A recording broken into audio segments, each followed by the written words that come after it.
నమస్తే, welcome to leader TV. నేను మీ Siddharth journalist. ఉద్యమకారులపైన పోలీసులు ఉక్కుపాదం మోపుతా ఉన్నారు. అది ముమ్మాటికి నిజం. మరి కావాలనే చేస్తున్నారా, లేకపోతే ఎవరైనా ఇన్స్ట్రక్షన్స్ పాస్ చేస్తే మీరు వారిని ఇబ్బంది పెట్టే ప్రయత్నం చేస్తూ ఉన్నారా? ఉద్యమకారులు అంటే వాళ్ళు ఊరికే చేయరు, ఇలాంటి ఉద్యమాలనేది ఊరికే చేయరు. వాళ్ళ ఉద్యమం లోపల మన జీవితం అనేది కూడా ఒకటి ఉంటుంది కాబట్టి అది గమనించాల్సిన అవసరం ప్రతి ఒక్క అధికారి పైన ఉంటుంది. ఎస్, అయితే కరీంనగర్ జిల్లాలో నిన్న కరీంనగర్ జిల్లా కేంద్రంగా మరి లెఫ్ట్ పార్టీ అక్కడ వామపక్షాలన్నీ కూడా అక్కడ ఉండి ఒక ఉద్యమాన్ని చేస్తూ ఉన్నాయి. సిలిండర్ రేట్లు పెరగడం వల్ల చిన్నపాటి కుటుంబ సభ్యులు చాలా ఇబ్బంది పడతారు కాబట్టి వారిని దృష్టిలో ఉంచుకొని కేంద్ర ప్రభుత్వం రాష్ట్ర ప్రభుత్వం కూడా ఆ సిలిండర్ల పైన ఒక ప్రత్యేకమైన రేటును తగ్గియాలని చెప్పేసి మరి వాళ్ళు ఉద్యమాలు చేస్తూ ఉంటే మరి కరీంనగర్లో పోలీసులు చేసింది ఏమున్నదో మనం ఒకసారి చూద్దాం. రైట్, బూటు కాలుతో తొక్కి అలాగే మెడలు వంచి. ఎస్, చూడొచ్చు ఇక్కడ ఎవరైతే మరి ఎస్ఐ గారా మరి సిఐ గారా మరి ఎవరో కానీ తెలియదు, కానీ మరి ఎస్ఐఓ సిఐ అయితే తెలియదు, కానీ ముమ్మాటికి అయితే అక్కడ మంచిగా గన్ను పెట్టుకున్నాడు, సూపర్. దాని తర్వాత కాలు బట్టి తొక్కుతున్నాడు, అది కూడా మనం చూడొచ్చు. ఇక్కడ జూమ్లో చూడు, ఇంత క్లోజ్గా చూసుకోవచ్చు. ఎస్, మరి ఆ ఉద్యమాలు చేసేది మన అసంటోళ్ళకే కావచ్చు కదా, మరి ఎస్ఐ గారు సిఐ గారు ఎవరో తెలియదు. కానీ సో అలాంటి సిచ్యువేషన్లో నువ్వు పోయి అక్కడ కాలు పెట్టి తొక్కాల్సిన అవసరం ఏమొచ్చింది? అసలు కరీంనగర్లో రాజకీయం ఏమైతా ఉన్నది, మరి రాజకీయం ఏం నడుస్తూ ఉన్నది? శాంతియుతంగా నిరసనకారులు ఉద్యమాలు చేస్తూ ఉన్నారు, తప్పులేదు కదా. మరి వారి గురించి మరి వాళ్ళ సమస్య ఏందో మీరు తెలుసుకొని పోయి మరి అక్కడ ఎవరైతే సంబంధిత అధికారులు ఉంటారో, మరి ఎమ్మెల్యే గారు ఉంటారో, మినిస్టర్ గారు ఉంటారో, అయితే వాళ్ళకి మీరు వెళ్ళి చెప్పాల్సిన సందర్భంలో అది కాకుండా ఇలా కాలుబట్టి తొక్కడం వల్ల ఇలా కాలుబట్టి తొక్కడంలో మీకు వచ్చింది ఏమొచ్చింది చెప్పండి. ఇగో చూడండి, కరీంనగర్లో పోలీసుల దాష్టికం. అక్కడ ఉన్నటువంటి నిరసనకారులపై ఉక్కుపాదం. పెట్రోల్ డీజిల్ ధరలు తగ్గించాలని కలెక్టర్ ఎదుట సిపిఐ ఆందోళన. అరెస్టు చేసే క్రమంలో పోలీసుల అత్యుత్సాహం. ఎస్, పెట్రోల్ డీజిల్ మరి తగ్గించాలని చెప్పేసి వాళ్ళు ఏదైతే ఆ ఉద్యమాలు చేస్తూ ఉన్నారో, దాంతోపాటు సిలిండర్ కూడా తగ్గించాలని చెప్పేసి ఉద్యమాలు చేస్తూ ఉన్నారు, అది ఓకే. మరి వాళ్ళు ఉద్యమాలు చేసినప్పుడు ఎవరి కోసం చేస్తూ ఉన్నారు? అసలు ఎందుకు తగ్గించాలి? అలా తగ్గిస్తే ఎవరికి లాభం, మరి తగ్గించకపోతే ఎవరికి లాభం? మరి అలా ఉద్యమాలు చేసేవాళ్ళ మీదకి పోలీసులు ఇష్టం ఉన్నట్టు మరి లాఠీ చార్జే కావచ్చు, తొక్కుడే ఇట్లా బూడికాలతో తొక్కుడే కావచ్చు. అసలు ఏం జరుగుతూ ఉన్నది కరీంనగర్లో? అసలు కరీంనగర్లో పాలన మంచిగా ఉన్నదా? మరి ఆ పాలన మంచిగా ఉంటే మరి గిసొంటి మరి ఎందుకు అక్కడ దాపరిస్తాయి? అసలు ఏం జరుగుతూ ఉన్నది కరీంనగర్లో?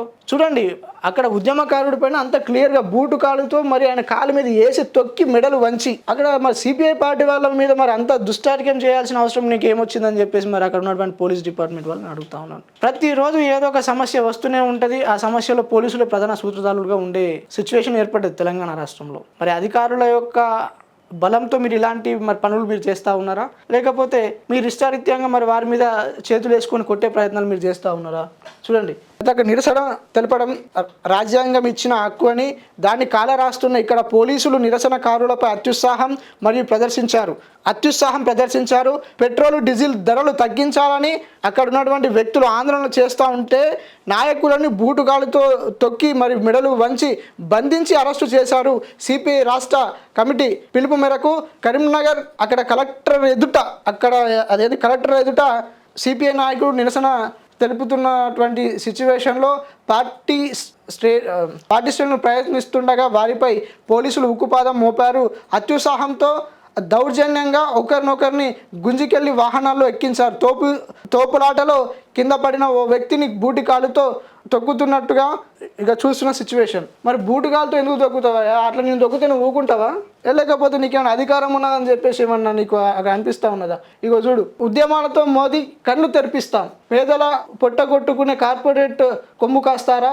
రేవంత్ సర్కార్పై ప్రజలను విమర్శిస్తే భారీ మూల్యం చెల్లించుకోక తప్పదు. సిపిఐ రాష్ట్ర కార్యదర్శి కూనమనేని, జాతీయ నాయకుడు చాడా వెంకటరెడ్డి. నిత్యావసర ధరలు పెరుగుతున్నటువంటి సిచ్యువేషన్లో అక్కడ నిరసనగా జిల్లా కలెక్టర్ ఎదుట ధర్నా. కరీంనగర్లో కదం తొక్కిన సిపిఐ నేతలు భద్రాద్రి, ఖమ్మం కలెక్టరేట్ల ముట్టడికి ఎమ్మెల్యే కూనంనేని సాంబశివరావు పిలుపునిచ్చారంట. ఇక చూడండి, మరి ఎర్ర జెండాలు కదం తొక్కిర్రు. డీజిల్ పెట్రోల్ ధరలు తగ్గించాలని చెప్పేసి మరి వాళ్ళు కోరుతూ ఉన్నారు. అలాంటి ప్రయత్నాలు చేస్తూ ఉన్నప్పుడు మరి అక్కడ ఉన్నటువంటి పోలీస్ అధికారులు ఎవరైతే ఉంటారో, సంబంధిత అధికారులు అయితే ఎవరైతే ఉంటారో వారి సమస్యను తెలుసుకొని మరి అక్కడ ఉన్నటువంటి ఆఫీసర్లకు చెప్పే ప్రయత్నాన్ని మీరు మర్చిపోయి మరి వారిపైన ఇలా బూటుకాలతో లేకపోతే మెడలు వంచి ఇష్టం ఉన్నట్టు చేయడం అది రాజ్యాంగబద్ధమైనటువంటి చర్య మాత్రం అయితే అసలు కానే కాదు. అసలు మీకు అసలు రూల్స్ తెలుసా? అసలు పోలీసులకు ఏమైనా రూల్స్ తెలుసా అని చెప్పేసి నేను అడుగుతా ఉన్నాను. ఈరోజు మరి అతను ఎంత బాధపడతా ఉండొచ్చు, ఆయన ఉద్యమం చేస్తూ ఉన్నాడు, మా పొట్ట కొట్టకండి, మాకు కొంచెం డీజిల్ పెట్రోల్ ధరలు తగ్గిస్తే మా రోజువారీ యొక్క ప్రయాణంలో మాకు అదొక తోడుగా ఉంటుందని చెప్పేసి తను అక్కడ చెప్తా ఉన్నప్పటి సిచ్యువేషన్లో ఆయన్ని తీసుకోపోయి అలా బూటుగాలతో తొక్కడం కూడా మరి ఎంతవరకు న్యాయం అని చెప్పేసి ఈరోజు ప్రజలు అంటున్నారు. అయితే కరీంనగర్లో మొత్తానికి అయితే ఎర్రజెండా పార్టీ శ్రేణులు మాత్రం అక్కడ ఉన్నటువంటి ఏదైతే కలెక్టర్ కార్యాలయం ధర్నా చేసిరు కాబట్టి ఆ ధర్నాలో మన రాష్ట్ర సిపిఐ కార్యదర్శి కూనంనేని సాంబశివరావు కూడా మరి ఎమ్మెల్యే గారు పాల్గొన్నారు.